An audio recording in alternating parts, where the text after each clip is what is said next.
Discuss about the importance of CAG. CAG के हमारे संविधान में, हमारे कॉन्स्टिट्यूशन में क्या इम्पोर्टेंस है। सबसे पहला, he helps prevent corruption and misuse of public fund. ये करप्शन और जो पब्लिक फंड्स होते हैं उस चीज़ का जो मिसयूज़ होता है उसे रोकने का काम करते हैं। किसी भी तरीके का करप्शन हमें गवर्नमेंट ऑफिशियल्स के बीच में देखने को ना मिले, और जो पब्लिक फंड्स होते हैं, पब्लिक से जो टैक्स कलेक्ट किया जाता है, जो भी मनी जो है उसे इकट्ठा किया जाता है, उसका किसी भी तरीके से गलत इस्तेमाल ना हो, मिसयूज़ ना हो। हमारे सीएजी इस बात का भी ध्यान रखते हैं। He acts as a watch dog to ensure transparency in government spending. ये इस बात का भी ध्यान रखते हैं, एक तरीके के वॉच डॉग का ये काम करेंगे, ताकि जो गवर्नमेंट की स्पेंडिंग है, गवर्नमेंट के जो खर्चे हैं किसी भी प्रोजेक्ट को लेके, पॉलिसी को लेके, किसी इंफ्रास्ट्रक्चर को लेके, डेवलपमेंट को लेके, इट कुड बी एनीथिंग, वो एकदम ट्रांसपेरेंट हो, एकदम पारदर्शित हो, लोगों को सब साफ साफ सारी चीज़ें दिखे कि हाँ भाई हमारा जो पैसा है वो सही जगह पर इस्तेमाल हो रहा है। बेसिकली पारदर्शिता मेंटेन करने का काम करते हैं हमारे सीएजी।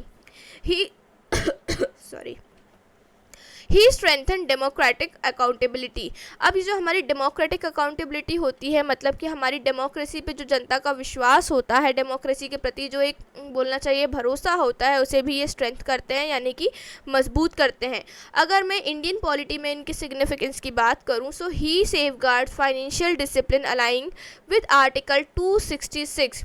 बेसिकली आर्टिकल 266 हम यहाँ पे consolidated fund of India and state की बात करता है। बेसिकली यहाँ पे ये बोला जाता है कि हम जो भी पैसा इस्तेमाल करेंगे वो एक लिमिट में होगा, हर चीज़ का एक बजट बनाया जाएगा, हर चीज़ को आपको लिमिटेड अमाउंट में प्रोवाइड किया जाएगा। ऐसा नहीं है कि आपको सिर्फ मान लीजिए 5 करोड़ की ज़रूरत है किसी प्रोजेक्ट के लिए और हम आपको तो 10-12 दे रहे हैं, चलिए आप रखिए, आपको ज़रूरत पड़ सकती है। जी नहीं, इस तरीके के कोई भी गलत कार्य आपको यहाँ देखने को नहीं मिलेंगे। It supports the parliamentary system by ensuring executive is held accountable for financial management। यहाँ पे हमें पार्लियामेंट्री सिस्टम को भी सपोर्ट देखने को मिलता है। कैसे? क्योंकि जो हमारी एग्जीक्यूटिव होती है, बेसिकली हमारी जो गवर्नमेंट होती है, उन्हें फाइनेंशियल मैनेजमेंट के लिए, यानी कि जो पैसों के जो भी कार्य होते हैं, जो भी लेन देन होता है, उस चीज़ के लिए जिम्मेदार ठहराया जाता है, उस चीज़ के लिए रिस्पॉन्सिबल ठहराया जाता है। देन इसके बाद लिमिटेशंस ऑफ सीएजी की मैं बात करना चाहूँगी। कुछ लिमिटेशंस भी देखने को मिलती हैं। किस तरीके की?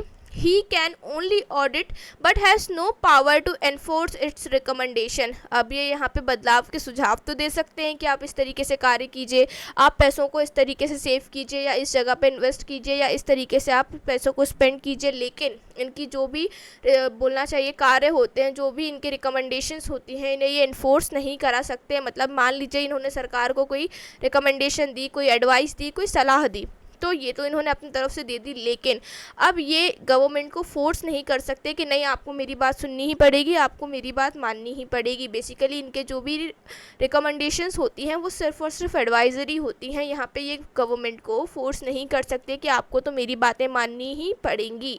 देन इसके बाद articles related to the CAG and the provisions. अब हम देखेंगे कि भाई ऐसे कौन कौन से आर्टिकल्स हैं जो कि सीएजी से रिलेट करते हैं और उनके प्रोविजंस क्या होते हैं। चलिए देखते हैं। सबसे पहले यहाँ पे मैं बात करना चाहूँगी आर्टिकल नंबर 148 के बारे में। Article 148 establishes the CAG. Basically article 148 में हमें सीएजी का इस्टेब्लिशमेंट देखने को मिलता है। आर्टिकल 148 हमसे बोलता है कि हम यहाँ पे सीएजी का इस्टेब्लिशमेंट करेंगे, मतलब सीएजी करके एक पोस्ट हम यहाँ पे रखने वाले हैं। It provides for appointment, term of office and conditions of service of CAG, states that the CAG shall be independent and cannot be removed except through the process similar to that of Supreme Court judges। यहाँ पे article 148 में ये भी बोला गया कि CAG की जो पोस्ट होगी वो यहाँ पे हमें इंडिपेंडेंट देखने को मिलेगी। वो अपने कार्य करने के लिए, अपने कार्यों को परफॉर्म करने के लिए कम्प्लीटली इंडिपेंडेंट होंगे और ऐसे कोई भी आके इन्हें अपनी पोस्ट से नहीं निकाल सकता। यदि आपको इन्हें अपनी पोस्ट से हटाना है तो आपको सुप्रीम कोर्ट के जज का जो रिमूवल प्रोसेस होता है वो सारा ही प्रोसेस यहाँ पे सेम टू सेम प्रोसेस यहाँ पे आपको फॉलो करना पड़ेगा, यदि आप चाहते हैं कि सीएजी को हम उनकी पोस्ट से निकाल दें। आर्टिकल 149 हमसे बोलता है कि सीएजी की ड्यूटीज़ और पावर्स क्या होने वाली हैं। बेसिकली आर्टिकल 149 में हम ये बातें देखेंगे कि सीएजी के जो कार्य होते हैं वो क्या होंगे, इनकी क्या शक्तियाँ, क्या पावर्स हमें देखने को मिलेंगी। The CAG audits account of the union state and other authorities as prescribed by the law।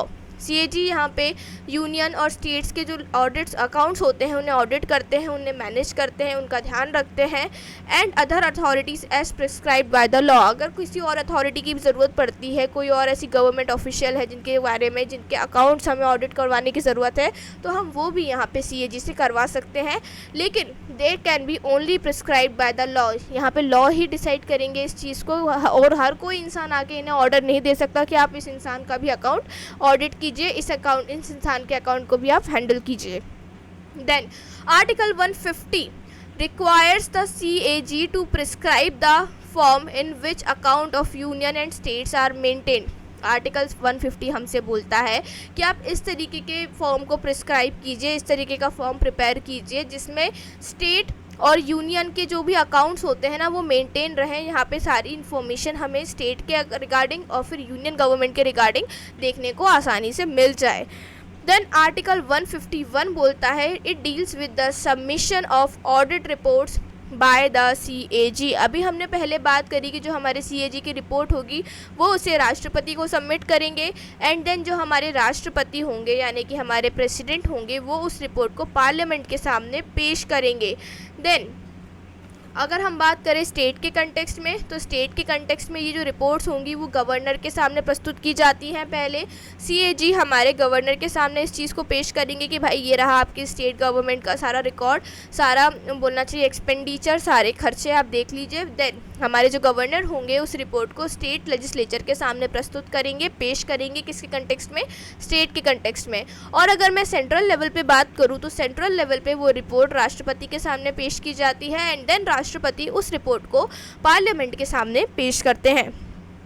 Article 279 की बात यदि मैं करूँ, uses the audit figures provided by CAG to calculate certain financial allocation like net proceeds of taxes।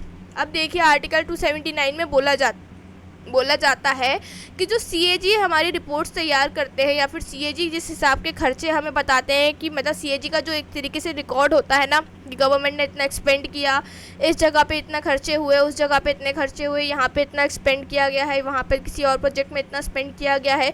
Basically उनके ही record को use करके हम एक सर्टेन फाइनेंशियल एलोकेशन कर सकते हैं, जैसे कि नेट प्रोसीड्स ऑफ टैक्स। अगर हमें आइडिया लगाना है कि हमारे टैक्सेस का कितना नेट प्रोसीड रहा है, किस तरीके से हम लोगों ने एक्सपेंडिचर किया है, तो उस चीज़ के लिए आइडिया लगाने के लिए आपको क्या करना पड़ेगा, जो हमारे CAG की रिपोर्ट्स हैं या फिर CAG के जो भी यहाँ पे बोलना चाहिए कैलकुलेशंस रही हैं, CAG ने जो भी चीज़ें प्रिपेयर की हैं उन चीज़ों का इस्तेमाल करके, उन चीज़ों को गो थ्रू करके आप आसानी से यहाँ पे टैक्सेस की नेट प्रोसीड्स चेक कर सकते हैं। देन नेक्स्ट है हमारा आर्टिकल 266 एंड आर्टिकल 267। अब ये दोनों ही आर्टिकल्स क्या बात करते हैं, चलिए देखते हैं। आर्टिकल 266 हमसे एंड 267 हमसे बोलते हैं that they relates to the CAG's role in auditing accounts of consolidated fund of India, contingency fund and public accounts. Basically यहाँ पे बोला जाता है कि हमारे जो CAG हैं वो ज़रूरत पड़ने पे हमारे कंसोलिडेटेड फंड ऑफ इंडिया को भी गो थ्रू कर सकते हैं, उसके भी जो अकाउंट्स हैं उसे ऑडिट कर सकते हैं। कंटिजेंसी फ़ंड बेसिकली जो इमरजेंसी फंडिंग होता है कंटिजेंसी में, उन्हें भी यहाँ पे ऑडिट कर सकते हैं, उनका भी जो खर्च है या फिर उसमें भी जो सारी चीज़ें हैं उन्हें मैनेज कर सकते हैं, उनकी चीज़ों को भी गो थ्रू कर सकते हैं। और जो पब्लिक अकाउंट्स होते हैं इनके रिगार्डिंग भी अकाउंट्स की ऑडिटिंग हमारे CAG कर सकते हैं जब ज़रूरत पड़ेगी तब। और ये सारी ही बातें आर्टिकल 266 और आर्टिकल 267 में आपको देखने को मिलती हैं। हालांकि ये दोनों आर्टिकल्स इतने इंपॉर्टेंट रोल प्ले नहीं करते, बट फिर भी they are related to CAG, इसीलिए मैंने आपको ये सारी ही बातें एक्सप्लेन करी। Yes, this is all for today's class. मैं उम्मीद करती हूँ कि CAG से रिलेटेड जो भी बातें आज हमने डिस्कस करी हैं वो आपको समझ में आई होंगी। And I would like to tell you one thing here, that if you guys are enjoying the videos, please like the video, don't forget to comment। अच्छा, कमेंट से मुझे एक बात याद आई, मैं आपसे एक सवाल पूछना चाहूँगी कि भाई आप मुझे बताइए एट प्रेजेंट में इंडिया के CAG कौन है, controller and auditor general of India at present में कौन है। यदि आपको इसका आंसर पता है तो प्लीज़ मुझे कमेंट सेक्शन में इसका आंसर ज़रूर बताइएगा। I really want to know your views and your answers in the comment section. And if you guys are enjoying watching the videos, please like the videos, don't forget to subscribe to our channel, and if you enjoy watching the video, now please Don't forget to like the video and share the video with your friends, because I definitely can bet you on one thing, that by watching these videos you will learn Indian polity like never before. So yeah, that's all for today's video. I really hope you enjoyed watching it. Thanks for watching. Stay healthy and stay happy.